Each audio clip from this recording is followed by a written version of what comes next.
Thank you very much for joining us. I am YORI FOLARIN. Hope we meet you well as usual. I'm thinking topic, what subject matter we'll be looking at today, and we thought let's look at the concept of politics and sportsmanship. Because it's very important. In fact, one can say in recent memory, perhaps the most notable example of politics and sportsmanship, and if you want sportsmanship in politics or politics and sportsmanship, I think it goes to that particular, laurel would go to former President Goodluck Jonathan, who did the right thing when it was declared that, his co-contestant, President Muhammadu Buhari, contestant Muhammadu Buhari, as it was at the time, had won the election. He did the right thing and congratulated him. He called him and congratulated him. Now, why all of this? Because I'm bringing it to Senator Dino Melaye, who, as you know, he was beaten by, Senator Smart Adeyemi, wide margin, somewhere 66,000 to Dino and 88,000 odd to Smart Adeyemi. And of course, Dino Melaye has his right. His right is, secure. He can go to the tribunal. But a headline that I saw on Sunday, I think it was in the Punch newspaper. It was a headline in the Punch newspaper. Maybe the idea had been muted to Dino Melaye, and the senator had said that congratulating Smart Adeyemi is like congratulating an armed robber. Well, yes, it's a passionate business. It's emotional. And if Senator Dino Melaye has also said that, former senator now, but I guess you're a senator for life. But Senator Dino Melaye did say that he's a Daniel, and nobody could put him down, and that all of those are fine. But when it got to congratulating your co-contestant, it's like, congratulating an armed robber. I thought we might look at that concept, not specifically and exclusively in relation to Dino Melaye, but in relation to our polity and how important this concept is. Okay, all that grammar. My friends this morning, you got Mr. Adeni Ikunu. He's a researcher and analyst. Thank you very much, Nii, for coming on. Thank you for having me. Our pleasure. Yes, and Honorable Segun Olulade, former member of the Lagos State House of Assembly and a politician. And so this is where you come in. Good morning, sir, and thank you very much for coming on. Good morning, and thank you for having me this Indeed. Let me start with you. Politics it's a passionate thing. A lot of money is involved, a lot of work is involved, a lot of emotion. But this concept of sportsmanship in politics, once you are sure, and most people, but not every single person will agree about a thing, so there will be some pockets of disagreement. But what do you think about the quality of our sportsmanship when it comes to politics and accepting democratic results that have been attested by constituted authorities? Where would you put us? What's our mark? Over 10. Would you give us a 2? Would you give us a 7? I think we need to, I would say we are not there yet. Is that like a 5? I would say like a 4. Okay. Like a 4, honestly speaking. We are not there yet. We just see few Nigerians accepting defeats and or trying to say, okay. Electoral defeat. Electoral defeats. And say, well, you have won. I'm coming back next time. Yes. You understand? So it's one virtue that we must imbibe in our politics in Nigeria. And it's unfortunate that every politician just want to exercise that constitutional right, which nobody can deny anybody, of saying, I want to go to the tribunal, I want to go to court, I want to do this. Fine, in as much as you are even doing that within the armpit of the law.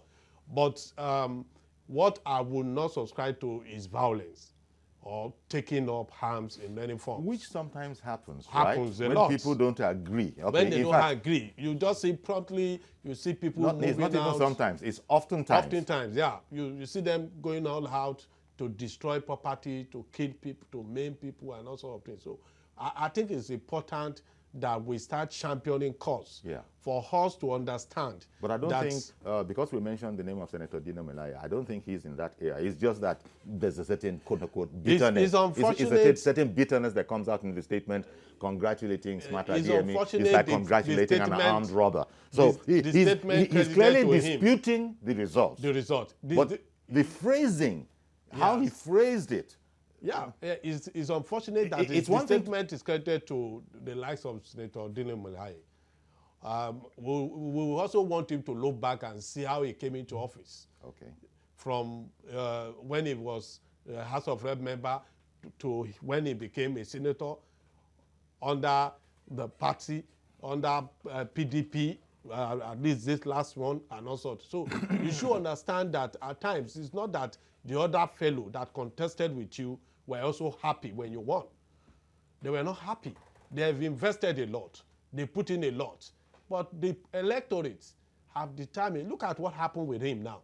The last election before he was, before the rerun, it was being led by about 20,000 votes. When the rerun came, it increases to 26,000. It shows that the people are tired of him. Well, that's one interpretation. Yeah, it shows that the people are they are tired of him. So he should understand that. He should understand when to say, well, thank you. And that's one thing we must always give to President Goodluck Jonathan. When it was clear that he has been defeated, he came out, even when his own party and his associates were against such. That's like right. The likes of Eru Baby. You know what he did? They were against him coming out to say, I give the victory. I concede the victory to the rightful owner.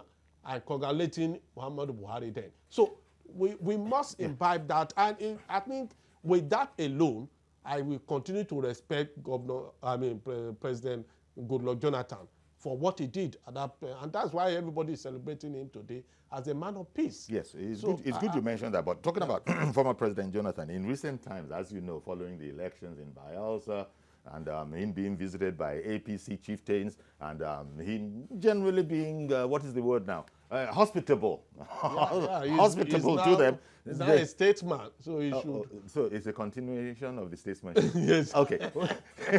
Ni, what do you think about our reputation when it comes to sportsmanship in politics, and perhaps generally? Because it's a desirable attribute to be a sportsman. You know, well, in fact, when we were kids, remember, we're all constantly being admonished, going to sports. It's about sportsmanship. You don't lose your cool if you don't win. All of those supposed to have started from when we were kids.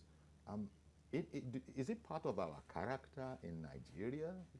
Well, I have to say that the political offsprings we have now are near bastards. And I've used that word loosely, not directed at anybody. And for those who understand connotations, they perhaps have assimilated what I try to convey. I must... Well, oh my God. Please continue. Please continue. Sorry about that. It's all right. Will be assimilation. Maybe they've assimilated what exactly was your intended. What I'm trying to say is, you see, all of the wranglings that we see characterized post-elections are simply products of not being properly schooled before attempting to occupy any kind of position. And that is the work of civic education. I remember very well how we were taught things like moral instruction. I know that civic studies is what is pervasive right now, but I can say it doesn't get effectively taught so that it can be efficiently understood.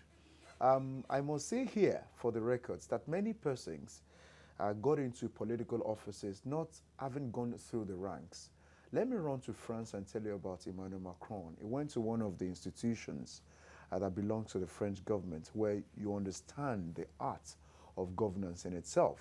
You do not necessarily have to hold a bachelor's degree in political science to understand the dynamics of getting involved in aspiring to occupy political offices.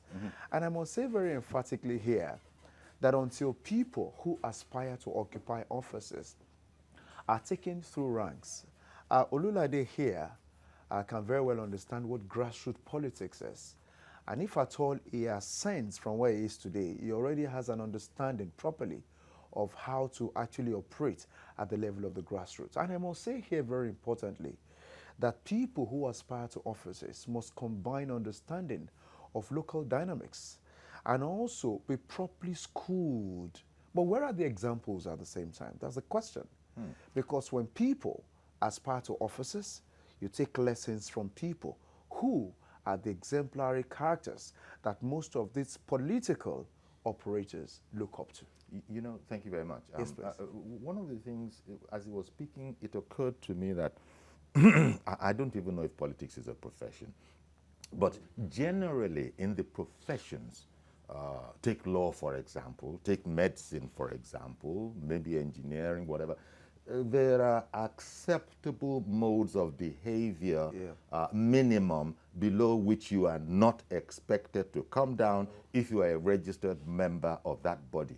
A doctor will conduct himself in a certain way, so similar with a lawyer, and if not, then people will say, now I don't know if and this is where it goes back to everything you were saying about education, you know, learning, developing organically.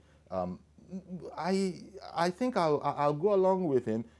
That is unknown. It is seen as luck. Somebody, you might not even want to be a politician.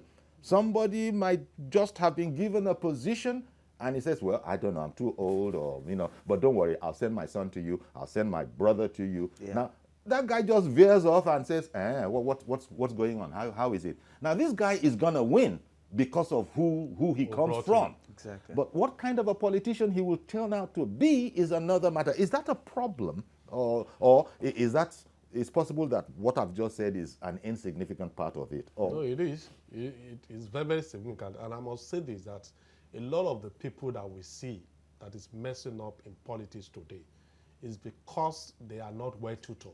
Okay. And a lot of them do not even, they have not been able to practice politics from the grassroots level. Okay. They just find themselves in a position they never dream of. Okay. When I was going to Lagos State House of Assembly, since 1999, I started visiting Lagos State House of Assembly to understudy what they do. So that gave me an opportunity to see how it works. How it works. And by the time I got to the house, I was ready. I was prepared. So, but a lot of us in politics today, you just find somebody and they use one word, say he's a technocrat. And it's very funny. Say he's a technocrat and they bring him into office. Okay. And because of that, he has automatically becomes a politician. No. And like you said, I will not subscribe to the issue of having a politics as a profession. No. Okay. We must have professionals in politics.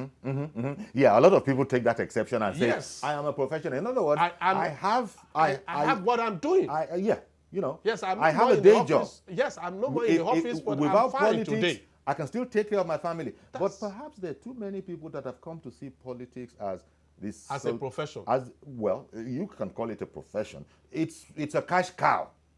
Now, cash cow. YORI, because they're aiming for where the quote-unquote, I don't know if it's a factual statement, the millions per month will start coming in. See, YORI, before you even talk about the millions, you're talking about something that is secondary. Because every office, however little, however big, will always have certain perks. We often talk about the legislators. We don't talk about the presidents. The president has gone to how many countries? Since 5 years now. Nobody talks about the Esther codes and all of that. Those are the perks of office. So before we talk about the perks, let's talk about the responsibilities and expectations of the office that you occupy. When somebody is regarded as a lawmaker at the state or at the federal level, the name honorable presupposes your attitude, your countenance. I don't want us to concentrate too much on the honorable. No. Well, I am saying. Don't mind us with all these. Excuse me. Things we imported them. Hold on, no. It may, of course, we imported the democracy we practice. So yes, should we jettison that? I'm saying here, YORI, when somebody is regarded with certain adjectives, you allow it sink in the first instance. And when it has sunk, you begin to conduct yourself as such. For instance, well hopefully. Yeah. Yeah, I agree with you. Please, I'm sorry. I'm going to come back to the point. Please. But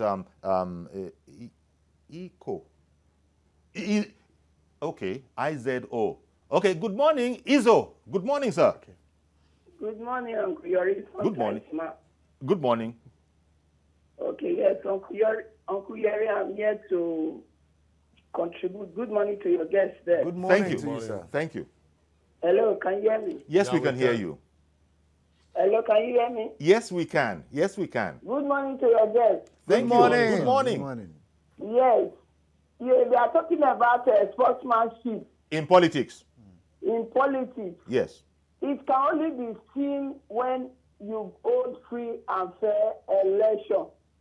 The election in Kogi State is a shambles. Okay. The election is far, far backward what we have 2015. We saw it online, we saw it everywhere. That is not an election where somebody can accept his defeat. If you want to say the truth, the governor there is saying rather lose this election for Dino to win.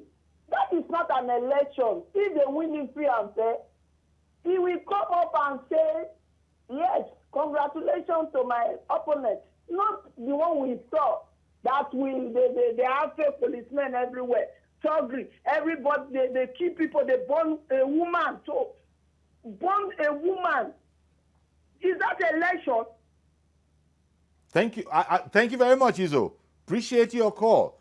Now, when you have these, because if you have these kind of sentiments, she said, look, you can ask for what this whole sportsmanship and politics, it comes about if an election is seen to be generally free and fair. Now, and thank you very much, Izo, for contributing that, but INEC conducted the election. INEC did the needful. It scrutinized everything, and it came out with a verdict. INEC has been known to say that, look, this is not clear, therefore it's inconclusive, therefore we're going to have to go again, or whatever. But in this case, in INEC's judgment, it's like the ref. You know, it's like the referee. It's like the referee in a football match. The players don't always agree with all of the calls. That's it. But we've come to understand that if you protest, you will be sent off because you've got to keep the structure and the integrity of the game, and those kind of quote-unquote aberrations as seen by the players in the analogy that I'm using is not enough to invalidate the authority of the ref. As a matter of fact, there are certain utterances you don't make after the referee has reached his verdict.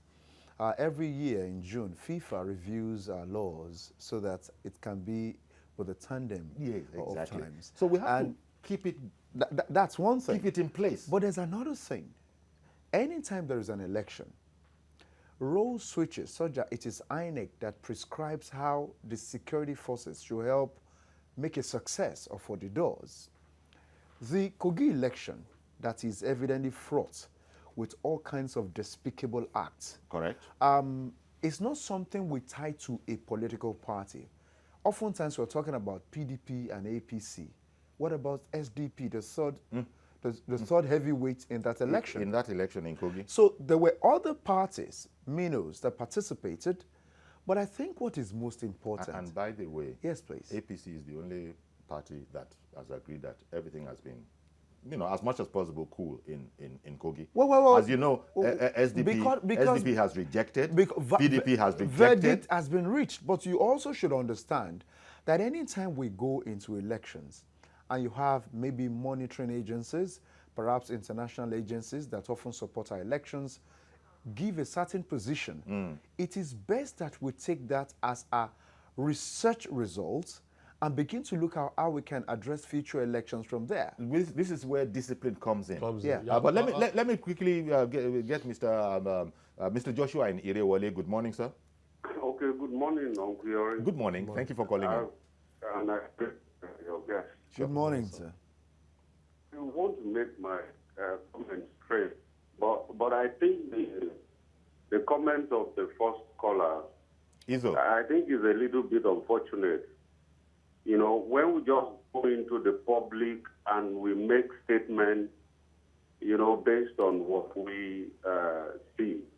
I see a lot of sentiments being bandied around about Kogi election as if one party holds monopoly of violence. You see, when there's violence in an election, it is not about APC blaming PDP. It's a responsibility. I'm going to lose an election. Going into that election, what if my strategy is to cause violence, to discredit that election? I mean, our politicians, we know them.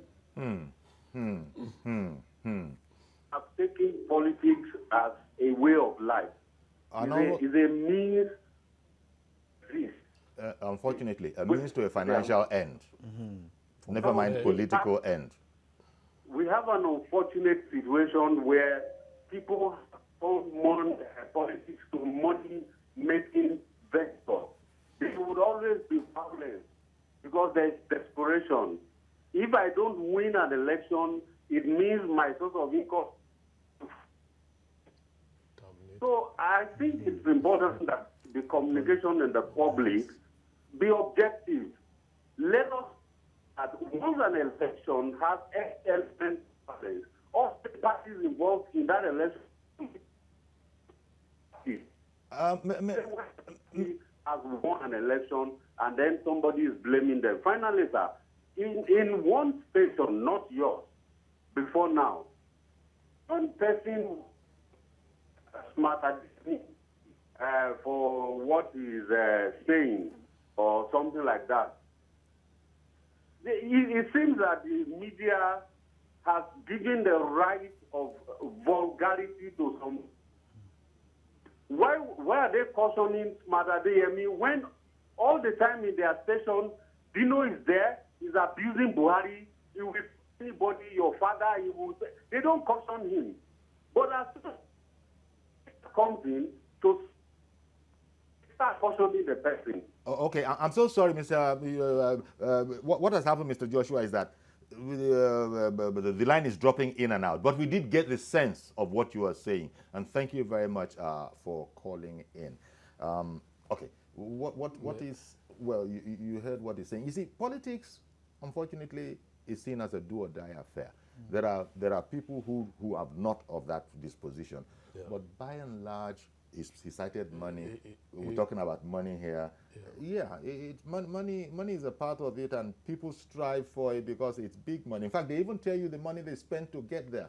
But is it for a financial end or for a political end, for a developmental end? That's the problem. First of all, let me say this. I like the position taken by Mr. Joshua, and it has to do with what is the reality on ground. Yes. If I know I'm going to lose an election. And even cited the media. Yes. That the media is part of it. It's part of the problem. If I know I'm going to lose an election and I want to discredit that election, I can bring in boys to just disrupt the election and we say that election. So you cannot pin it down on any political party or somebody who have won the election. So what we should be looking at now is how are we going to stop violence in our electoral process? How are we going to ensure that whosoever that is, even if you have won the election, and there is a fact that's directed that shows clearly that you are the one that perpetrated the violence, you can also be disqualified. If that can be part of our laws, and we can now start from there, we will erase the issue of violence in an election. Either you win or you don't win. You just know that it is the people that will determine exactly the election. But if I know that you are going to win me and I don't want the election to hold, I will just ensure that in my own area, there's confusion. There is an election going on, but in your area, we go and disrupt it and cause commotions there. I can even cause commotion in my own area too, if I know I'm not going to win. So it's vice versa. We are politicians, and I know what goes around. Mazi Okoroafo in Arochukwu, good morning, sir. Good morning, sir. Good morning, Honorable Sugar, and good morning, Mr. Kunu. I greet you, sir. Honestly speaking, you cannot have that spirit of sportsmanship in Nigerian politics, a developing country like ours. Because there are certain factors you have to look into. One, our level of education. Two, our perception of life. Three, reason for joining politics. Four, this is our thought syndrome. Another factor, power to forgive and forget, and issue of business. Now, that is why I used to tell people that, look, if somebody wants to join any politics, no matter the type of post, either councillor, local government chairman, or honorable member state or national level, you must have the job. So that if that person have the job, when you leave that politics or you bounce back to what you have been doing, which is your primary assignment before you join politics. But the situation whereby one just woke up, maybe you just left university, you just follow somebody, carry back before you talk to Robinson, you have already grown into politics, you don't go inside. That is why you have not all your blood, everything is inside the politics. When something happens, you start saying, Johnny, aware. That is the earlier Nigeria as a country borrow what will happen outside Nigeria, that you failed election, you just say, my brother, congratulations. We come together, shake hands, and move forward. The better for us. Yeah. But as long as we just sit down and come back and start mallorism, it will not help our politics. Thank you very much. Have a blessed day in Lagos. Thank you very much, Mazi Okorafor. It was former President Obasanjo, I believe, who brought about this whole concept. That's the way. Do or die. Yes, that's the way the news is. He said inter alia, it's a do or die affair. Yeah. And people just took that do or die aspect and it's become something of a cliche. All right. So the way we speak in public has its own effect on affecting the public. This whole do or die mentality in politics, it's a problem. Well, the way we speak in public is a reflection of our private acculturation, and that's a fact. Because acculturation is a function of, let's say, first of all, temperament, oftentimes genetic makeup, and of course the external factors of learning, of training, and now what you have appreciated the things you've been given. So when somebody makes very ridiculous, vulgar, or inciting statements in public, it's a reflection of perhaps what the person has actually become over the years. And if you now have the opportunity to get to exalted offices, such as the reference persons that we're talking about, it behoves you to understand that at the juncture you assumed that office, you've become a reference point for many others, and you've actually become a role model for many others who perhaps have seen one or two things in but you. nobody is able or is going to hold you to those standards. Unlike, although it's not the same, I did cite bodies like the law, the profession of law, the profession of medicine, where some things are totally unacceptable. In fact, you could get suspended from the body, yes, if not dismissed. It's so. It's so even in politics. Yes, it's so. But we have are there any forbidden areas in politics? Yes, we have political parties discipline. That's why we say party is supreme. We have the constitution, we have the manifesto of the party. If you go outside that, the party have that legal right to suspend you, to remove you from the party. It's an association. It's usually when this matter, this aspect of the conversation, when it usually comes up is when we're talking about anti-party activities.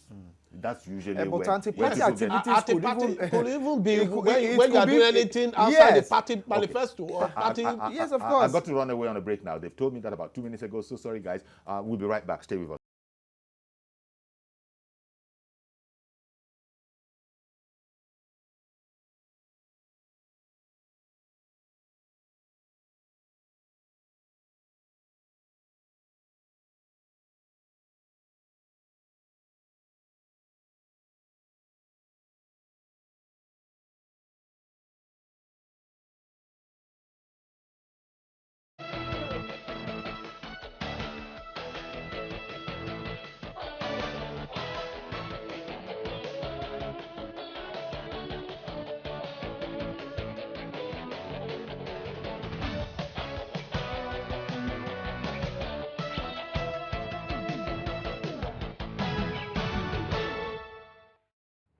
Okay, welcome back, and we're looking at the concept of sportsmanship generally, but in particular as it relates to politics. And we said at the top of the program that President Jonathan has written his name forever in Nigeria's history by conceding when the time were in that particular election.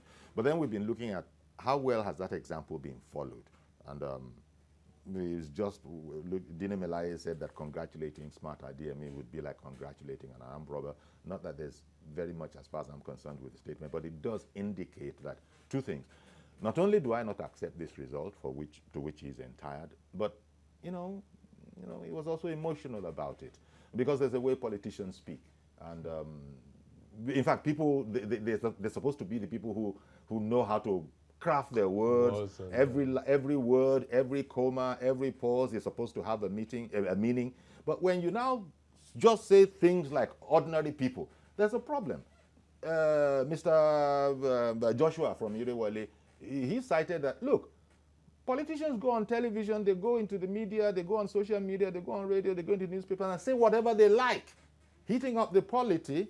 And why? As a matter of fact, politicians are the reason why we have hate speech bill and anti-social media bill, or the social media bill. Politicians are the culprits, because oftentimes it is their actions or inactions that prompt the disappointed citizens to go on their social platforms and make statements. A situation where you promise before you got into office that you do this and that for the people, and soon after you've gotten into office, you don't even go back to your locality.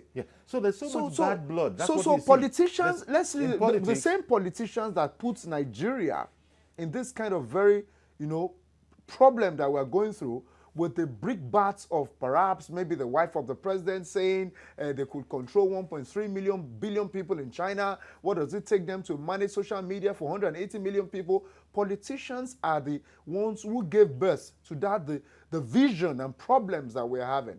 And that means the onus falls on their shoulders, arms and feet first, to behave themselves. The politicians, huh? Yes, very responsibly, to the extent that the people they have the privilege of leading will not be led astray when they make comments or perhaps share information that are not verified and eventually found to be false. Okay. Mr. Yakub, thank you for holding on. Good morning, sir. Good morning, Victoria. Thank you for calling. And good morning to everybody. Good morning, sir. Thank you. Victoria, for me, I'm not surprised that Senator Dino Melaye says that congratulating smart BENUE is like congratulating an armed robber. I'm not surprised at all, because this is the president that I followed him on Twitter, and then some of the radio stations or television stations attended are always watching him, and then if you look at his utterances sometimes, you wonder why the man become a senator. I'm sorry to say that. Well, I mean, it's open to everybody. Senator Dino is a colorful individual, but, different strokes for different folks. See, Johnny, even when he says that he spent 24 hours on the street, everybody knows that can never happen. See, Johnny, Senator Dino Melaye, I know that he's already headed to tribunal, but I don't know, maybe he can want that election back from the tribunal. But Senator Adeyemi himself, Mr. Joshua from Irewale say something, that he watched some of the television stations that both of them appear in that very particular program. I watched it as well.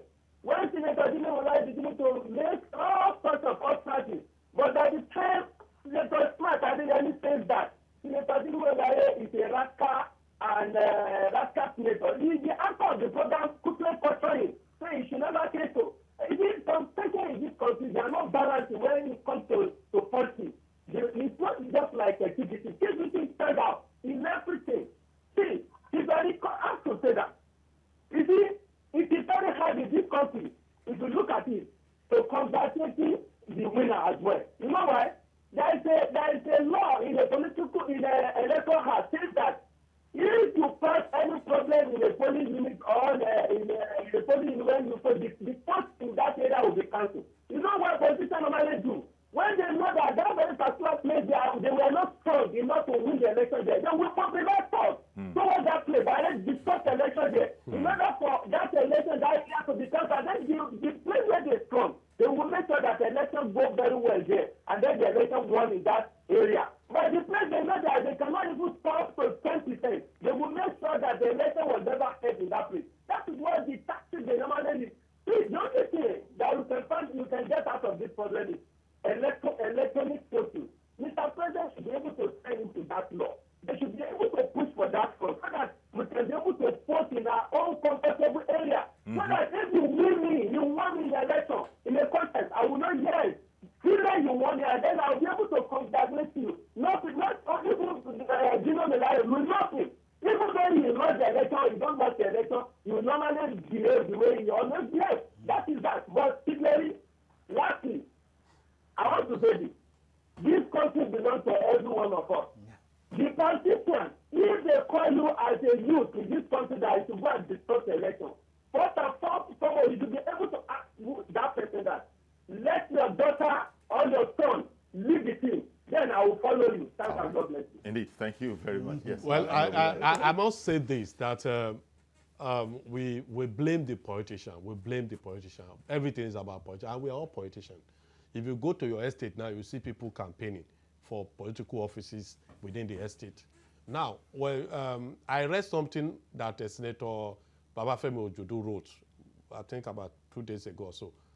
Fantastic. And I recommend that everybody go back and read what he wrote so that we can understand our boundaries when we look at what is happening between the electorate and also the elected public office holder, so that we can understand how we can deal with ourselves and relate with one another.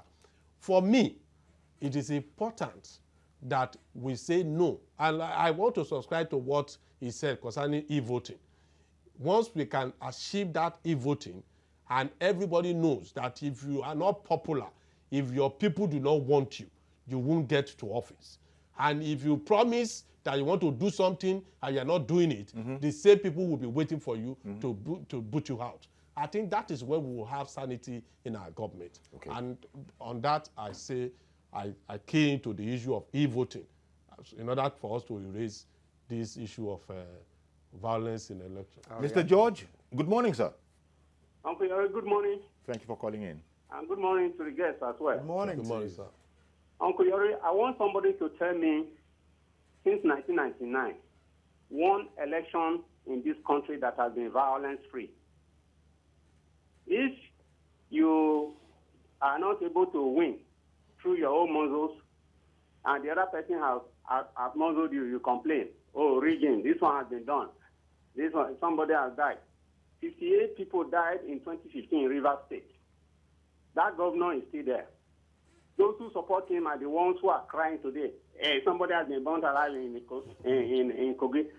Violence, this and that. Nobody is talking about that one. Same people, though. Uncle Yori, for me, until electronic voting comes to place, violence cannot be eradicated in our elections. That one is basic. That's why you see I'm a proponent of electronic voting. The parliament we have in place right now is in a position to do it before 2023. And I'm challenging Femi and I'm a Lawan to ensure that we have our electronic voting system put in law before next general election. That is the challenge I'm giving them. All right, then. I'm personally relieved, Uncle Yori, about Dino Melaye, because I was becoming ashamed to be a Nigerian that in the Senate of my country, a hallowed chamber, that character is there. And it was bringing shame to all of us in this country. See what he was doing, beating, another man's wife in the Senate. Is that, there was a time he was to be recalled. They stunted it. Saraki stunted it. So make sure that kind of character, for me, I'm personally relieved. Okay. And I say congratulations to the person that defeated him. Good morning. All right, then. Good morning. We're talking about Dino Melaye in context of our topic. We different strokes for different folks. The Senate, it contains all sorts of characters. Yeah. Maybe... Those who sleep, those who have never actually supported or made a bill. As a matter of fact, at the 8th Assembly, Southeast senators accounted for the highest number of bills sponsored. Disappointedly, well over less than half came from Lagos. That's supposed to be Center of Excellence. So that simply means lawmakers from Lagos also disappointed immensely at the 8th Assembly. That's an aside. We're talking about e-voting. Estonia, the first country that actually did an entire election electronically in 2007. I must say this very clearly, put a lot of things in place before they actually underwent that process. And I think if we're pushing for certain legislation to be actually effected, it is also important to put certain things in place before we get there. If card readers could malfunction, if elections of the Northeast were contested when Atiku went to the tribunal over the issues of card readers and the rest of it all, what do we intend to do when we eventually legislate that e-voting is the way to go? Let us not forget, in a country of approximately 200 million, about just 30 million on social media, about 110 million could use the internet.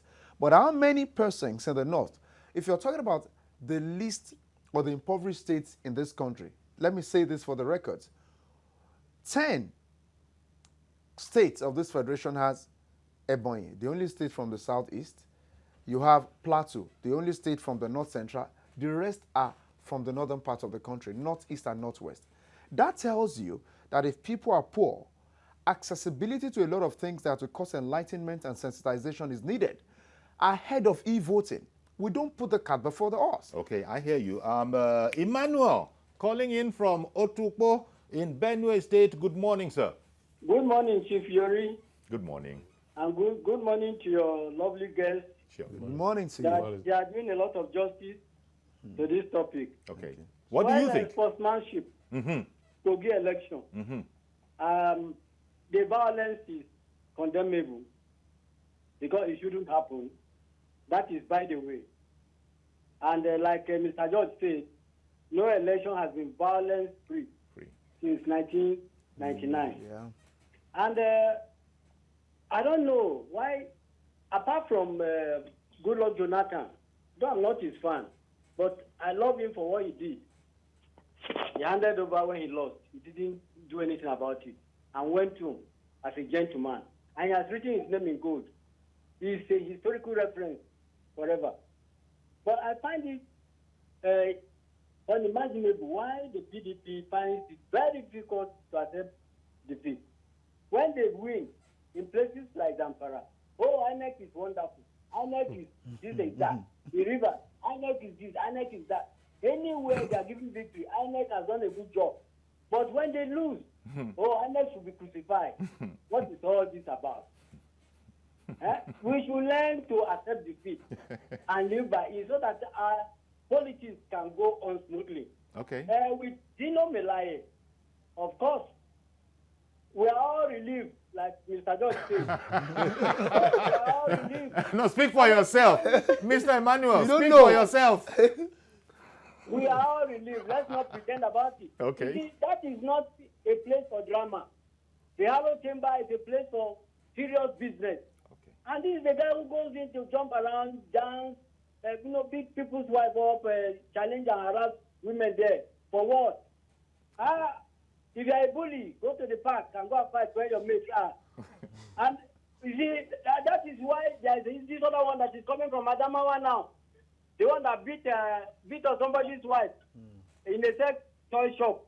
We can't have those kind of characters in Senate House or chambers. We try to filter them out. The electorate sent them there now. The people, electorate, voters sent them there. No, it is because of the fraudulent activity of this rigging. So we will get them out one by one like this. Okay. So that we can have sanity in the Senate. Okay. Thank you and God bless Nigeria. Thank you very much, sir. But in the case of that particular senator, that sex toy shop senator, I mean, hey, we've been talking about the referee. You listen to the referee. You might not agree with him. And the referee, INEC, said, that guy's a senator. And that's the end of that. For footballers file appeals, I should say that. They file appeal. When they feel that a decision, there was a you are allowed to appeal. There was a game you are allowed to appeal. Yes, there was Dino is exercising that right. That's true. Yes, that's why I say it's a constitutional right of Senator Dino Melaye. It's unfortunate we have Senator Melaye being seen, being perceived or being seen the way he's being seen today because a young man at 45, he has got a lot to showcase to the coming generation. But unfortunately, he messed us up. He messed up the entire younger generation. That's your opinion? That's my opinion. Because Senator Melaye might not see it like that. Yeah, he might not see it that way. But let's not forget that since he got into that public office, it's not about you not seeing it that way. It's about the people who have given you the privilege of leadership. So you have to take into cognizance those who actually look up to you, those who depend on you. So it has moved away from doing a solo rendition to more or less like an orchestra. Unless the people knew who he was and how he was and said, that's our man. That's the guy we want. I don't care what you guys say. But sorry, sir. I just wanted to, I didn't want to lose, somebody has called in. Yeah, Samuel has called in from Kogi. Good morning, sir. Samuel? Samuel in Kogi. Good morning. Good morning.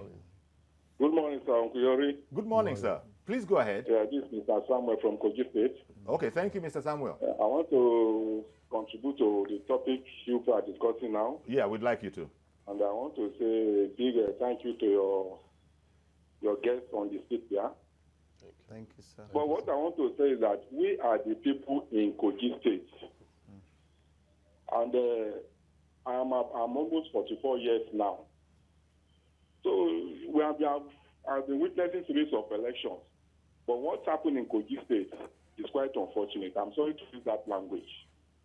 Even my 8-year-old son is even afraid now because of what was going on that day that the little boy saw. So, well, accepting defeat in an election, it has to come in two ways. If the election is free and fair, why won't you congratulate the person that won? We are making Bukola Jonathan as reference points today. 2015 election was okay, and Goodluck knows that people voted for President Muhammadu Buhari. So he has no option than to accept defeat. But in this case, what's happening in Kogi State, we are not happy about it at all. Okay. And most of the people out there, we are not in LOKOJA or Kogi State to see what happened. They did not see what happened. But you were on ground. You were in the state. You were on ground. We are in the state, yes. We are in the state and we know what happened in Kogi State. It's terrible. It's terrible. All right. But all right. Fortunately, he's going to have his day. Fortunately, he's going to have his day before the courts, and all these things that you're referring to will be brought to bear for a decision to be taken. Okay, let me say this. I was in Kogi. I even wrote in my book, A Learning of Perspective, I wrote how Kogi must be rescued. Okay. It's one of the topics I wrote about. I was in Kogi. I campaigned from every community in Kogi State with Audu Falike then. And it was because, and that was how APC was able to rescue Kogi from the jaws of PDP then. And speaking as a politician. Yes. And sincerely speaking, if anybody, I've heard Mr. Samuel, it's his personal opinion. If you say that people are not tired of Dino in Kogi, you are misrepresenting the opinions of the people in Kogi State. I have interactions even in his own community in Aitorugbede area. But the man still had 66,000 voters. Yes. Yes. Yes. Adeyemi had 88,000. 88. But 66,000 is not big. But for somebody who is not an incumbent senator to give you a very hard knock, it tells you that you have especially when you look at the lifestyle of Senator Dino Melaye, parading cars, parading all sorts of things, dancing, singing, and doing all sorts of funny things, creating drama, as if that is what the people of Kogi West is known for. I think no sane people, there must be dignity. Why do we call hallowed chamber? That chamber is hallowed, and that is why we say it's hallowed chamber. Okay. When you bring in dishonorable people, when you bring in people who are not distinguished enough to be called a senator, then you have to have that kind of situation on ground. And that is why for the first time in this country, people are calling for a recalling of Dino from the Senate then. And today, the people have expressly displayed that they do not need a Senator Dino Melaye at the Senate. And if he felt it is otherwise, he has the right to go to the tribunal or go to the court and file his case there. Okay. It's understandable. One moment, please. Daniel, Mr. Daniel in LOKOJA, good morning. Yeah, good morning, Uncle YORI. Good morning, sir. How are you? Very well, thank you. I am calling from LOKOJA, and I want to categorically say that what Mr. Shepard is saying, the House of Shepard, is completely out of context. I don't want to agree with his contributions here. Number one, Mr. Faleke, on the Faleke that he's saying, the Faleke himself said so many things about the APC in Kogi State. Unfortunately, at the 11th hour, because of political interest, he changed his mind. And as a matter of fact, the people of Kogi West are not happy. Majority of them are not happy with Honorable Faleke as I'm talking with you. That is why the election, there was no election in Kogi State. It was war. Everybody knew that Dino won that election hands down. Nobody can tell us that Smart Adeyemi won that election. It was not true. We are telling you, we are Kogi and we are residents in Kogi State. We saw everything that happened. Nobody can tell us that Smart Adeyemi won that election. There was no election. It was war. The APC police everywhere, with both military, both army, you can talk of police, and every other machinery they have. Okay. They work against the interests of our choices of the state. All right, thank you very much. I'm afraid they're rushing us. We've got to close. In fact, we're going on to a live broadcast where I understand that Asiwaju Bola Ahmed Tinubu is, he's making a speech now at the lying-in state of former military administrator of Lagos State, Brigadier Johnson. Yeah. So, sorry, we got to rush out of here. Yeah, no problem. But you understand. Mr. Adeni Ikunu, I want to thank you very much for coming on. Thank you, it's a privilege. And Honorable Shegun Lulade, thank you very much. Thank you for sharing your perspectives with us. Okay, so that's our program. Please join us tomorrow for a fresh edition.